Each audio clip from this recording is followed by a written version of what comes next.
There was absolutely the biggest question Democrats need to be asking, what happened to the 10 million voters that Joe Biden got that didn't come out for Kamala Harris? A bunch of them, President Trump's numbers were right up where they were in 2020, but the Democrats were much lower. I think it's because they had no vision, no record to run on, and they just wanted to call everyone names. Turns out when you tell people, oh, you're fascist, racist, deplorable garbage, they don't like that. And then when you use lawfare to go after their candidate, they don't like that either. Well, that's why they came out. So on top of the economy, on top of the price of gas, on top of the inflation, that's why they voted for President Trump. We're out of time. That's CNN host and irrelevant political hack Dana Bash getting absolutely torched by Representative Jim Jordan after her gotcha question about the 2020 election blew up in her face. Welcome to Nerk News. I'm Nerkish, and it looks like regime media puppets are becoming more confrontational following the election, and I suspect it might have something to do with Trump's win, not just signaling a loss of their political masters, but also establishment media's waning influence over the American people. Because the fact of the matter is, new media's in, old media's out, and hacks like Dana Bash aren't too happy about it. So my question, and what people want to know, is what he is going to do looking I think forward. He's going to do. Just for example, 2 days ago, he called for investigations into anyone spreading rumors. I think he's going to secure the border.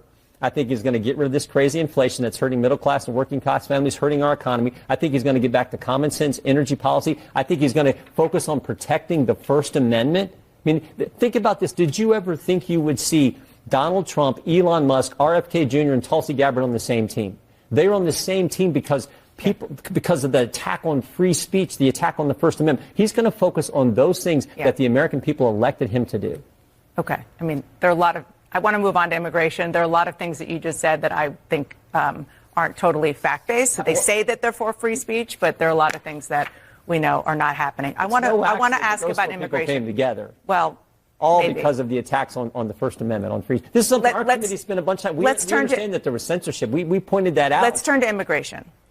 You can almost smell the desperation here. These people are frazzled and fuming that they're losing control of the narrative. The bigger problem for them, though, is that they've been in echo chambers for so long that they don't even know that the die has been cast and they've already lost. So they're left screaming at the sky about alternative media figures like Elon Musk because they know this victory would have been a lot harder for Trump if Elon hadn't purchased Twitter. I think in a normal country, we would say, hold on a second, maybe we need to have a different set of regulations for social media platforms now they're this big. It would help if we could regulate social media, because one of the biggest offenders is D.C. and Congress have not been able to do one thing in regard to the rogue corporations of social media. And then moves them through YouTube videos, through podcasts, moves them from that annoyance all the way slowly to a full-blown fascist politic. We don't have the equivalent of Joe Rogan and Jordan Peterson to move that man in a feminist direction. I mean, I deal with this with my kids who send me, things they see on YouTube. Look at this thing. Oh, my God.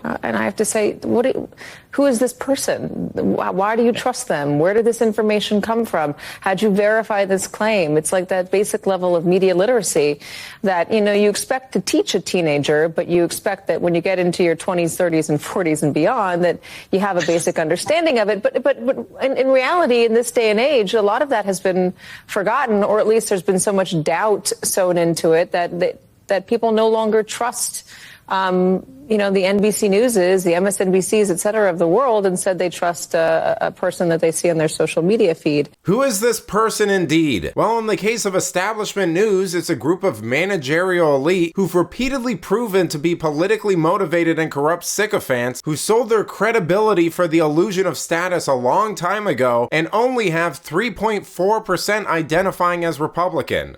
Say what you want about figures in alt and new media, but even the most biased ones are more honest than anybody in legacy media because at least they're upfront with their agenda. They're not lying and pretending to be professional, objective journalists, which is ultimately why no one can stand these washed up hacks on cable news anymore. But let me know what you think. How much longer does establishment media have before it's completely replaced? Let me know in the comments, and if you enjoyed this video, please give it a like and subscribe to the channel. That stuff really does help us out. Until then, this has been Nerk News. Thanks for watching. Bye!